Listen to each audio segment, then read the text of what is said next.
Okay. All right. Well, welcome. We're so glad to have you for our webinar today, talking about AFWA's toolkit to address free-ranging domestic cats, Felis catus, on agency lands managed for native wildlife and ecosystem health. My name is Kelly Reynolds, and I work at the Association of Fish and Wildlife Agencies, and we have a whole bunch of other speakers here today who will introduce themselves as we move through our agenda today. And speaking of our agenda, we are recording, as I just mentioned, and we will be posting this. So if somebody you know registered and wasn't able to join us today, they will be able to access the recording. So our agenda, we will start off with a little bit of an introduction and background, and then we'll hit the highlights of the chapters in the toolkit. And we'll wrap up at the end thinking a little bit about future uses of the toolkit before we spend some time on Q&A, so we answer your questions that you have today. And then at the end, we will have optional breakout rooms, and you can think of that like if we were all together in person, and once the presentation ends and some folks like to hang out and ask questions or talk amongst themselves, we have set that up so you can do so. And with that, I'll hand it over to Sarah Schweitzer to share our introduction and background. Thank you, Kelly. Yes, Kelly said, my name is Sarah Schweitzer. I'm the Assistant Chief of the Wildlife Management Division within the North Carolina Wildlife Resources Commission. And I've also been the chair of the Feral and Free-Ranging Cat Working Group, and also the chair of the Partners in Flight Shorebird Waterbird Working Group of the Bird Conservation Committee of AFWA. I'm going to give you a little bit of background about how the Feral and Free-Ranging Cat Work Group came to be and how we developed this toolkit. The Bird Conservation Committee's Partners in Flight Shorebird Waterbird Working Group centers its work around key objectives within its work plan. And one objective is to identify threats to bird populations and habitats, and to determine actions that we can take to alleviate or remove these threats. So in 2015, when Scott Loss presented to the Bird Conservation Committee results from his and others' article in Nature Communications about impacts of cats on bird populations, participants in the follow-up Partners in Flight Shorebird Waterbird meeting discussed the issue further and decided to take action on the threat from feral and free-ranging cats. In March 2016, at the North American Wildlife and Natural Resources Conference, the Partners in Flight Shorebird Waterbird Work Group presented an issue statement to the Bird Conservation Committee recommending formation of a task force to address 6 tasks related to feral and free-ranging cats. A time-limited working group was formed, and members began acting on its tasks. And members at this point were from several AFWA committees, including bird conservation, fish and wildlife health, invasive species, law enforcement, legal, wildlife resources policy, threatened and endangered species, and education, outreach, and diversity committees, and the Human Dimensions and Social Science Subcommittee. And the vice chair of our working group is from the Fish and Wildlife Health Committee, is Dr. Colin Gillen. Accomplishments from our working group are on our webpage, which is within the AFWA website. So you can go to the Bird Conservation Committee webpage, and on it you'll find the Feral and Free-Ranging Cat group, and you just click on that and you can see all the products that we produce from this work group. In March 2019, the working group members agreed that it would be beneficial to complete a best management practices document to assist agencies. The results from a survey we had sent to state agencies supported this need. So an outline of topics was developed and members volunteered to help with various sections. The BMP became a toolkit to better express its intent and to make it easier to update sections as needed into the future.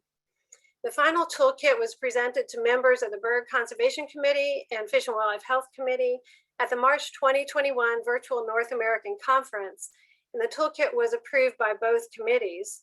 So this webinar will provide a brief overview of the toolkit so you can dig into all or some of the sections that will be most helpful to you in your work. And the contributors to the toolkit are listed in alphabetical order within the toolkit, but many of them are participating in this webinar. So be sure to put your comments or questions in the QA throughout the webinar, and we'll get to them towards the end. With that, I'm going to turn it back over to Kelly, and she's going to give us a quick poll to get started. All right, thanks, Sarah. So let me launch my first poll here. Polls, all right. So our first question for you is, what are your top 2 interests in this issue? So we've got the chapters listed here, starting with impacts on wildlife, domestic cat diseases, legal issues, human dimensions, education and outreach, partnerships, integrated management solutions, model regulatory and legal language. So there's no right or wrong answer. We just want to get a sense of who's joining us today and what brings you here.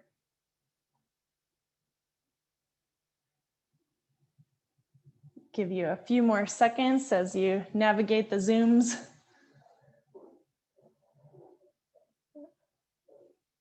Okay, it looks like the numbers have mostly stopped jumping around. So I will share these results. Looks like impacts on wildlife is at the top, 65%. We got education and outreach coming in at 43%, integrated management solutions behind that. So, but a lot of diversity here in what brings you to the table today. And no matter what issue you're most interested in, we hope you take something away from the webinar today that is useful to you wherever you are. So with that, we will get into it, into our chapters, starting with impacts on wildlife. Grant. Thanks, Kelly.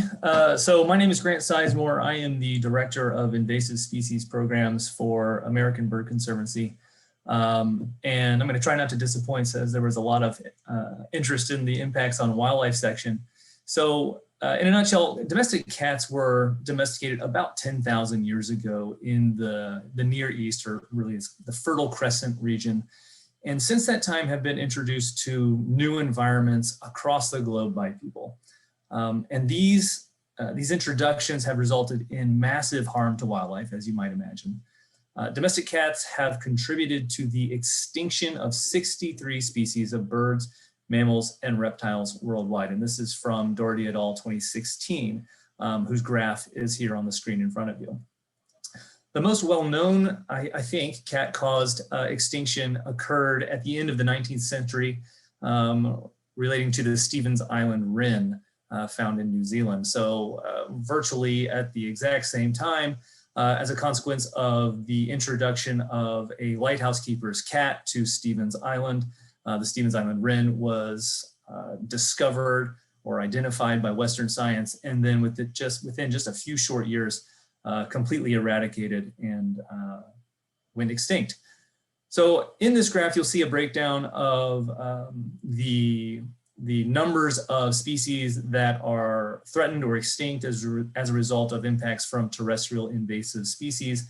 Domestic cats are on the far left side of this graph, and they are recognized as a threat to 430 threatened and extinct bird, mammal, and reptile species. This is the top number associated with terrestrial invasive species. The next highest invasive predator group is rodents, and that's 420 threatened and extinct species. Okay, next slide, please. So the introduction of cats to these new ecosystems has contributed to massive quantities of annual cat-caused wildlife mortality. And you can see this in the graph presented on the screen. So for many countries, taxon-specific cat-caused mortalities are in the billions annually, in the billions. But for all of the countries where these types of estimates have occurred, the level of cat-caused wildlife mortality for these specific taxa are in the hundreds of millions to the billions. So massive levels. And you can see the two countries in North America that have estimates completed are in bold in the graph. Next slide, please. So this level of cat-caused wildlife mortality is such that for birds in the United States and Canada, domestic cats are the single greatest direct source of anthropogenic mortality, the single greatest direct source. And now we've talked a little bit about cats as a direct predator, but cats even affect species indirectly. such as through competition, fear effects, or diseases like toxoplasmosis, which emerges a major threat to a wide variety of animals, including marine mammals. Consequently, organizations like the IUCN and the Western Governors Association have recognized domestic cats to be among the most harmful invasive species globally and in the United States. And a recent estimate of the economic costs associated with the top 100 most harmful invasive species, which includes costs to natural resources, put domestic cats right at the top, with $43.4 billion in costs annually. Okay, so that is the impacts of domestic cats on wildlife. Now I'm going to hand it over to Pat Klein, who's going to talk about domestic cats and diseases. Hi, everybody. Hi, I'm Pat Klein, and I'm a wildlife veterinarian. I'm the National Program Lead for Fish and Wildlife Health for USDA Forest Service. I'm really pleased to be here with you today. And yes, I want to focus in a little bit on domestic cat diseases and One Health principles. And so free-ranging domestic cats present disease concerns due to the health and welfare risks to themselves and consequential impacts on the health and welfare of other animals, both domestic and wild, humans, and our shared environment. Some agencies have adopted a One Health approach for managing such risks. One Health is the concept that humans, animals, and the world we all live in are inextricably linked, and the need for multidisciplinary collaborative efforts to support optimal health of people, animals, and the environment. Following One Health practices promotes meaningful engagement among human and veterinary medical professionals, wildlife stewards, and land habitat managers, and is warranted for managing free-ranging domestic cat risks. Next slide, please. Thanks. So talking a little bit about specific domestic cat diseases as examples. Free-ranging domestic cats experience higher risks of viral, bacterial, fungal, and parasitic diseases due to their free-ranging behavior and uncontrolled environmental interactions. These diseases may be transmitted by pathogens in the environment, such as soil, water, or air, and or through direct contact. And again, many of these are zoonotic with public health consequences. Understanding the roots of pathogen transmission is critical to developing intervention strategies that prevent or mitigate disease exposure risks. And shown here on the slide, there's a variety of transmission pathways, such as aerosol, right, by air, vector-borne or oral transmission, fecal-oral or direct contact, and many again are zoonotic. Some examples of aerosol would actually be a recent case with coronaviruses. Now that can be feline infectious peritonitis, but most recently it's SARS-CoV-2. That's a coronavirus. And you're aware that there have been reports in domestic cats of infections from their infected owners, or obviously in lions and tigers and zoos. There's a recent article published about feral cats infected with SARS-CoV-2 that have been involved with some of those infected mink farms. Also vector-borne, so exposure to fleas, ticks, mosquitoes, or more common in free-ranging cats that don't receive the routine preventative flea and tick treatments. Fleas will carry things like plague or tularemia or tapeworms. Again, these are all zoonotic. Ticks can carry diseases or pathogens such as ehrlichiosis and anaplasmosis or borreliosis, otherwise known as Lyme disease. Again, all zoonotic. Oral or direct contact could be bites and scratches or skin abrasions or routes of transmission to viral diseases such as rabies, right? Zoonotic, or even some types of fungal diseases like ringworm, dermatophytosis. Other things that infect cats like feline leukemia or feline immunodeficiency virus. Rabies is a preventable disease, as you know, by proper repeated vaccination of animals, where most free-ranging cats may not receive those types of vaccinations. So many of these diseases are zoonotic and can be spread to other domestic or wild animals, as depicted in the lower right corner of the slide, where you see a feeding station with cats and their wild friends. That's a really bad situation. Next slide, please. So I'd like to finish by talking a little bit more about the zoonotic component to this situation. And on this slide, as Grant had mentioned earlier, this diagram depicts the life cycle and transmission of Toxoplasma gondii or T. gondii, a parasite which causes toxoplasmosis in people and animals. But it also reflects the complexity of how some zoonotic diseases and the importance of understanding disease cycles and how to prevent or interrupt pathogen transmission. Domestic cats and other felines are the definitive host of T. gondii, and they're a source through fecal contamination by the toxoocysts of infection to themselves, other animals, and people. Humans are primarily infected by consuming the toxo-infected tissues and undercooked meat from infected animals or from exposure to toxo-contaminated environments, again, usually through soil, in vegetable gardening, or in litter boxes and others. Recent studies have also found that the rainfall and the stormwater runoff have contributed to toxo-contamination in aquatic and marine systems, resulting in lethal infections in wildlife such as sea otters and marine mammals. So in summary, the diversity of infections of various cat diseases necessitates a One Health approach to mitigate pathogen exposure and transmission and disease spread by free-ranging cats on the landscape. I'd like to pass this on now to Lane, who will discuss some legal issues. Thank you. Thank you, Pat. So my name is Lane Kasonic, and I'm Legal Affairs Manager for the Association of Fish and Wildlife Agencies. And the set of legal issues around feral and free-ranging cats is pretty varied, and it's encapsulated in a variety of litigation over the past decade plus. And you're not going to find as much litigation around feral and free-ranging cats and trap, neuter, release programs as you might in another genre of conservation-related litigation, such as endangered species, such as land management. But what we do have on the books in terms of reported cases gives us a few themes to chew on. And one of those is jurisdictional ambiguity and conflict. Characteristic of this type of litigation is you'll see jurisdictional contests between municipalities and counties and states, condominium boards and cities, and you'll also see personal injury type cases such as one individual who might be injured by a cat versus a property owner that has harbored a colony or a cat. And so a couple of examples of that you'll see on this page here. I wanted to highlight one from about 7 years ago, coming out of an Illinois appellate court. That's County of Cook versus Village of Bridgeview.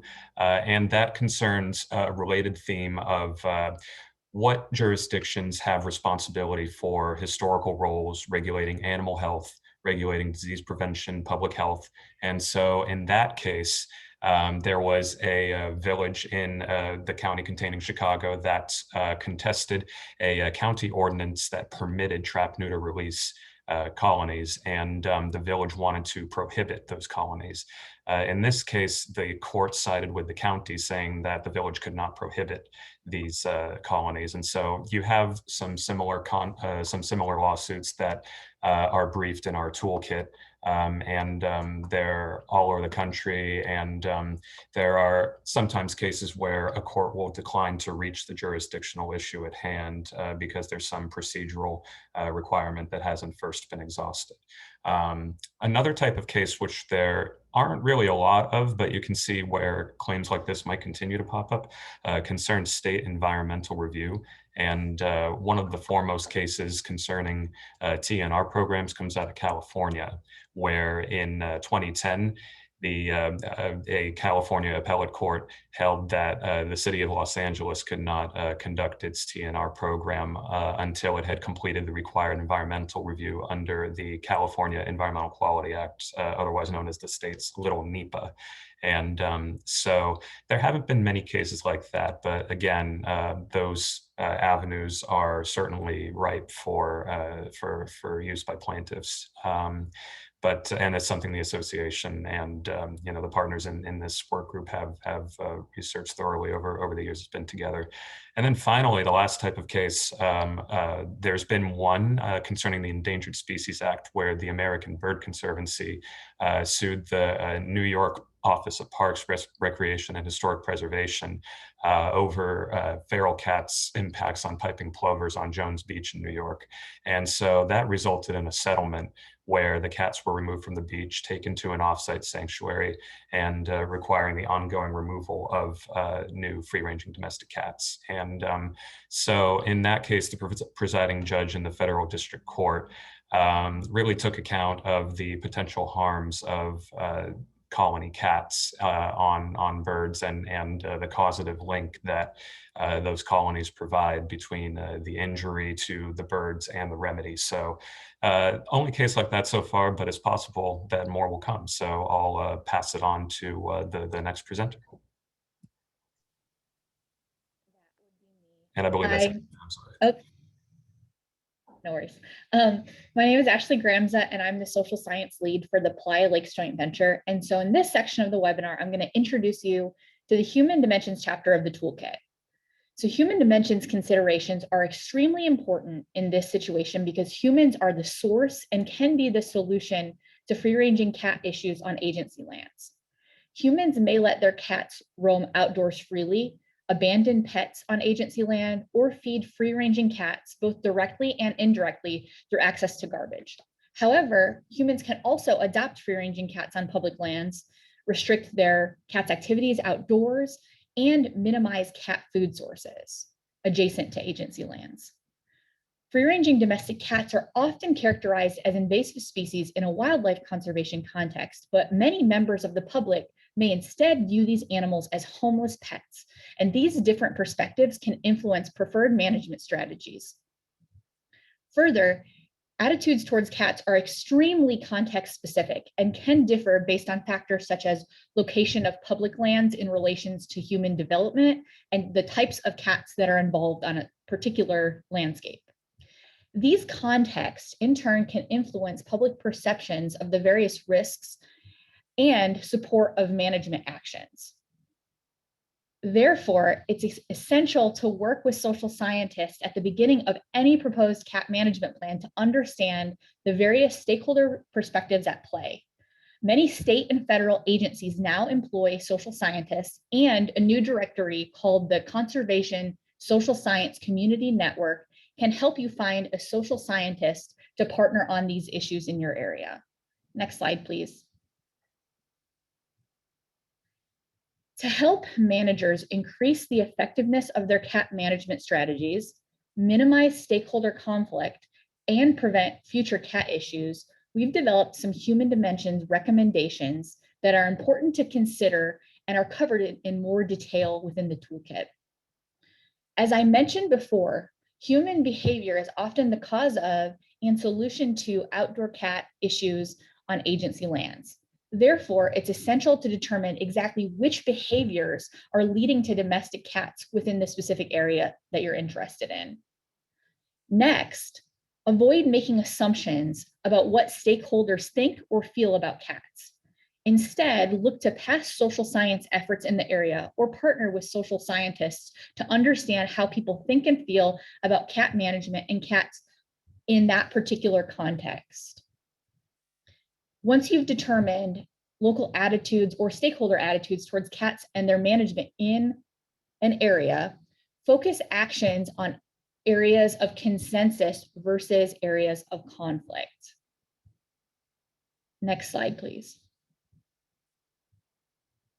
So when you're communicating with stakeholders about cat management, construct messages that appeal to shared values. For example, many wildlife managers and cat welfare organizations want a home for all cats. So focusing on finding adoptable cats' homes or keeping cats in homes could be beneficial. But the terms used to describe cats are extremely important. Free-ranging cats can run the ownership gamut from indoor-outdoor pets to feral cats. These terms elicit different opinions from stakeholders and different thoughts about how these cats should be managed. So it is extremely important to understand what cats you have on a particular area and what terms people use to describe them. Last, but certainly not least, form productive partnerships where collaborators are brought in early to the management process and treated as equals in the process. Pooling resources and capacity over organizations allows groups to create larger efforts and potentially minimize conflicts between groups. Remember, trust is much harder to regain than it is to maintain. So next, somebody is going to talk more about how to form partnerships on cat issues and give some examples of some successful cat partnerships. All right, thank you, Ashley. And I think we don't have Pat Chi with us at the moment. I'll pause if Pat Chi is in the house to make himself known. I don't see him on the list. Okay, all right, so bear with me as I share with you a little bit indirectly of the knowledge and experience that Pat has shared with us. So establishing partnerships with stakeholder organizations is important in achieving wildlife conservation aims, as Ashley just mentioned. And it's all about building relationships, preventing misunderstandings early and fostering mutual trust. Exactly like Ashley was just mentioning, it's a lot easier to, it's hard to break that. I mean, it's hard to rebuild it after you break that. So taking the time to really build those relationships.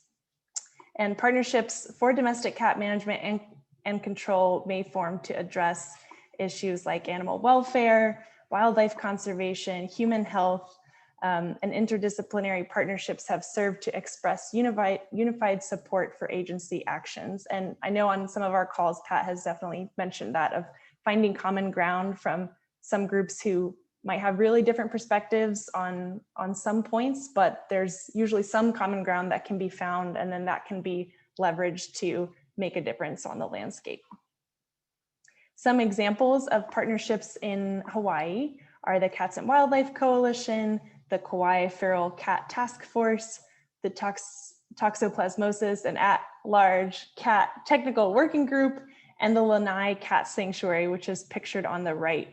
And some of these partnerships have certainly been more successful than others, but there's something to take away from each of them. Okay, let me go back.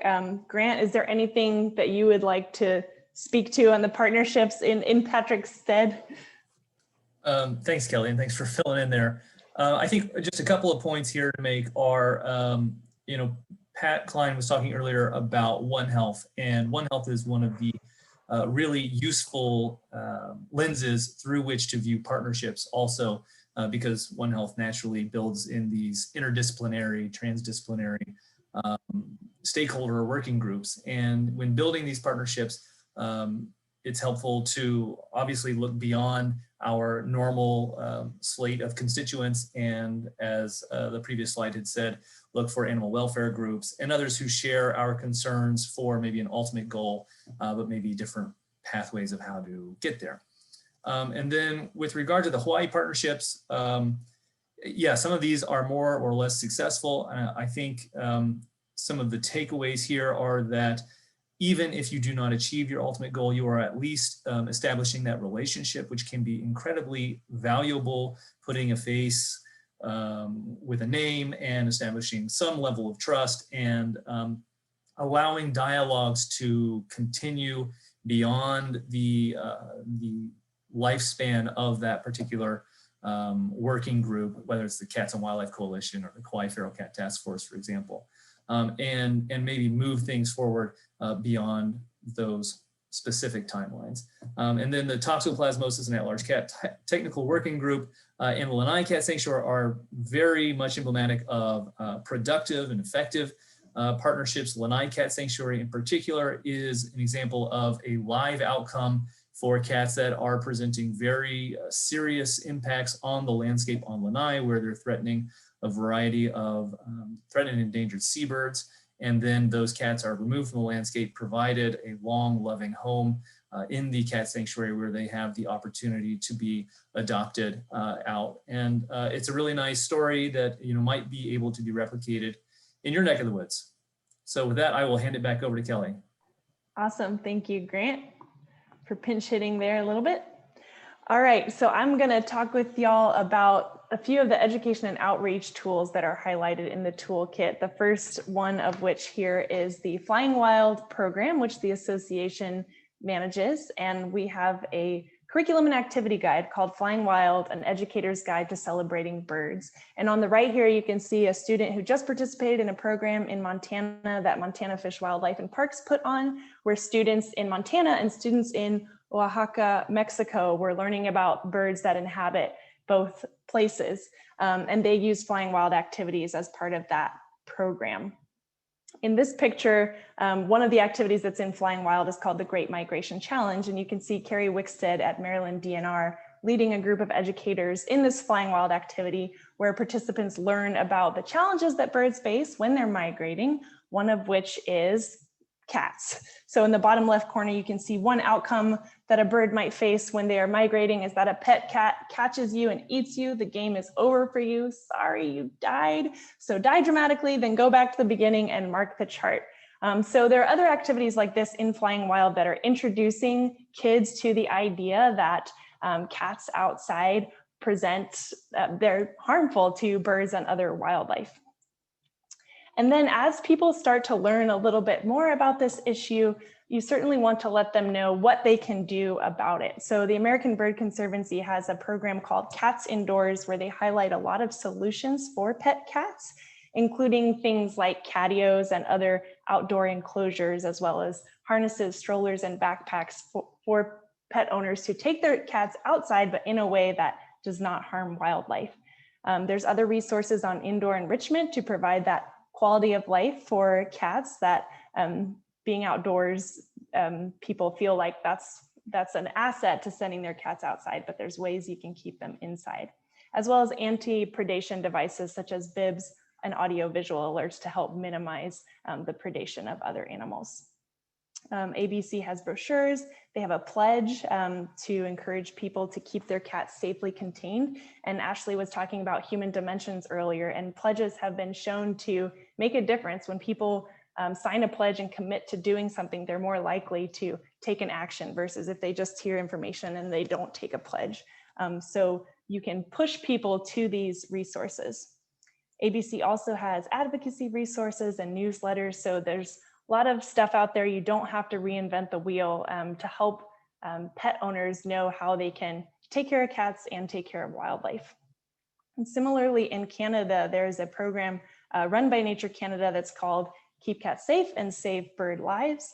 And they also have a lot of resources online for cat owners. They have a guide for cat owners, a guide for municipalities, lesson plans for educators, kind of like what we're doing with Flying Wild, research, and blogs, brochures, and bookmarks, a newsletter, and advocacy resources such as a template letter that somebody could send to their municipality to encourage them to pay attention to this issue and to bring stakeholders together and to introduce things like no roaming laws, bylaws, and things of that nature. So there's lots of good stuff out there.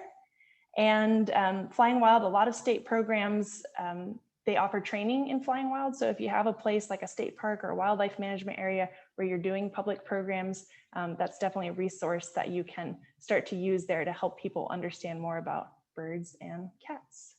And with that, I will hand it over to Jen. All right, thank you, Kelly. My name is Jennifer Saraki, and I work for the National Park Service. So when a land management agency experiences the impacts of free-ranging cats described by my colleagues earlier in this presentation, they may decide that they need to conduct management in order to remove cats from the landscape. So the goal of management on conservation lands should always be to remove all cats, as even a single cat can do considerable damage. When undertaking management, all land agencies should include prevention, monitoring, and control components in order to be most effective. So prevention is important even on lands where cats may not currently occur, as it is a more cost-effective strategy for managing cats. Plus, it prevents any impacts from happening in the first place. So this is a really important strategy to implement. Monitoring is also important in helping land managers to understand the scale of the issue and to best decide which management action should be taken. Plus, monitoring can help to determine which control methods are most effective at removing cats. This will ensure that any management that is undertaken is actually working. And of course, control is important as it is required to remove cats from conservation lands and allows for protection of wildlife and human health. The toolkit provides a review of these 3 strategies, plus other strategies that should be considered. So removal of food, water, and shelter should always be one of the first strategies implemented when cats exist on the landscape. Many cats will actually vacate the land if they do not have the means to survive. So it's a really easy way to help reduce cat numbers. This strategy also includes installing signage to inform the public not to feed, abandon, or shelter cats. Public engagement is also important, as the public are key in ensuring that cats are not introduced to a location. Since managing cats can also result in strong emotional responses from stakeholders, It is also important for them to feel engaged in the management of cats and to teach them how they can reduce land managers' need for controlling cats in the first place. Further, a variety of control methods are outlined in the toolkit, and this includes both lethal and non-lethal methods, and the situations that should be taken into consideration when deciding which control methods to apply. Resources are also included in the toolkit for those who would like to learn a little more about each of the control methods. Next slide, please. And then finally, in order to help agencies determine which management actions to take, the toolkit also includes a management decision tree. And this decision tree provides guidance based on the occurrence, ownership, and maintenance level that is provided to the cat population. And so now I'm going to go ahead and pass it back to Lane Kasonic to discuss model, regulatory, and legal language. Thank you, Jen. So one of the themes we covered in our toolkit was, although there are some statutory and regulatory provisions in a variety of states concerning regulation of cats from the animal health and public health and ownership perspective, there's not a lot there regarding natural resources and land management, wildlife agency authority to mitigate the impacts of feral and free-ranging cats. And so that leaves a lot of room for improvement. And so there's a number of sources that are highlighted in our toolkit for language to pull from if people want to explore legislative options with through their legislature and shaping it with partnerships or through their agencies where it's permissible. Those come from federal regulations from the Park Service, BLM, through executive orders, and through a number of state examples and municipal examples. And so we have some of those in our toolkit. And since the publication of the toolkit, we also had some demand to produce a more dedicated model language document. And that is something that we have done. And so we drew from our prior research regarding what states have some patchwork of regulation in place and which don't, and synthesized what is available, the best from every state, to create a set of model legislation with common elements that should resemble a lot of legislation that applies to non-recreational and recreational uses of wildlife, but in this case from the perspective of owners of cats, from operators of cat colonies, or people who may be otherwise responsible for cats that may have impacts on the landscape and on wildlife. And so going down the line, relevant elements of model language can include a statement of agency jurisdiction or legal authority, particularly where there isn't clear state policy or where there is some conflict between the state and counties, or some adverse case law. The legislature can step in, as I alluded to in my prior slide. And so after that, it's always important for a legislature to discuss the purposes for which it enacts the legislation. And so that can include the wildlife impacts that Grant and many others have discussed previously in this webinar. Then it's important to have definitions which will be referenced and incorporated throughout the legislation. And with regard to cats, that can include actions like abandonment, or other prohibited acts like allowing a cat to wander at large, run at large, excrete waste in the environment, and then other responsibilities that an owner or someone responsible for a cat might have, like identification, sterilization, vaccination. And then going down the line, we propose some language to elaborate those and the penalties for running afoul of them. And there's always the consideration, well, what if your state criminal code has elements that are referenced in your wildlife code, in your agricultural code already? And so we do propose to allow that to be done where necessary. And then finally, we we offer some recommendations about interjurisdictional cooperation, creating memoranda of understanding where there's opportunities for partnership and where local government has capacity to assist with mitigating the impact on state managed lands.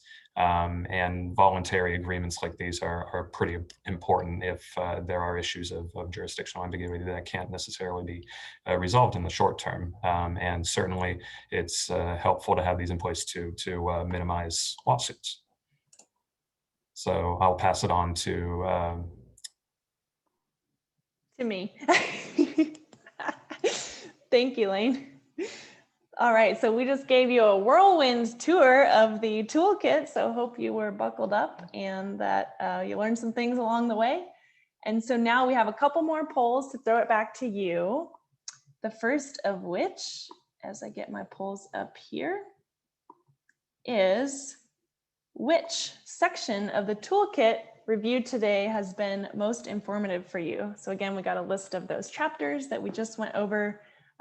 Maybe one you learned some more things that you didn't know, or maybe one is something you're very familiar with, but just appreciated some recapping or learning about what's in the toolkit. See some votes coming in. At the end of the webinar, fewer votes than at the beginning of the webinar. Okay. Okay, so folks are getting their votes in. I'll give you about 10 more seconds.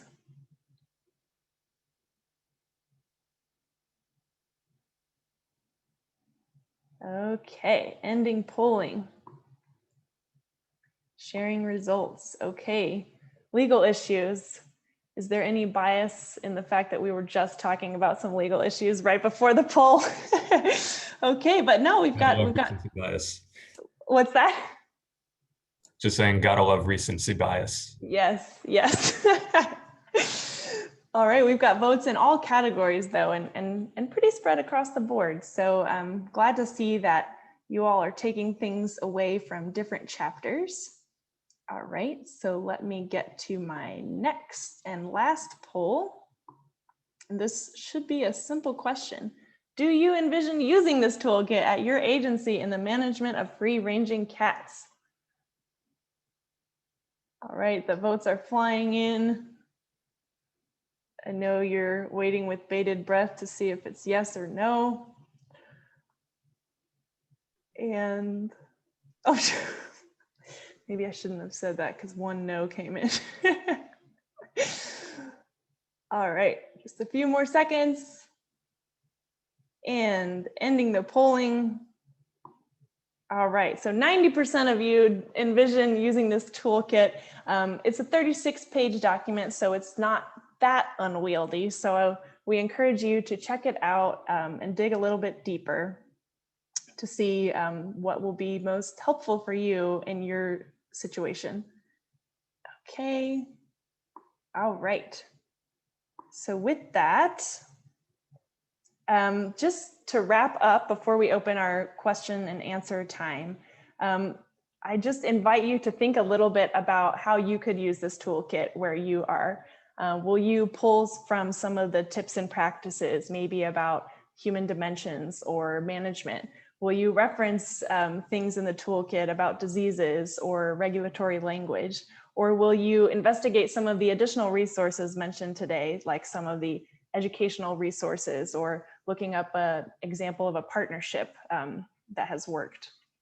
So we encourage you to check it out. And Sarah mentioned it is on the Bird Conservation Committee Feral and Free-Ranging Cat Working Group page on the AFWA website, and I will get that link in the chat for you. A thank you to everybody involved, both presenters and toolkit contributors and you for attending today. And with that, we will open it to some questions if anybody has any.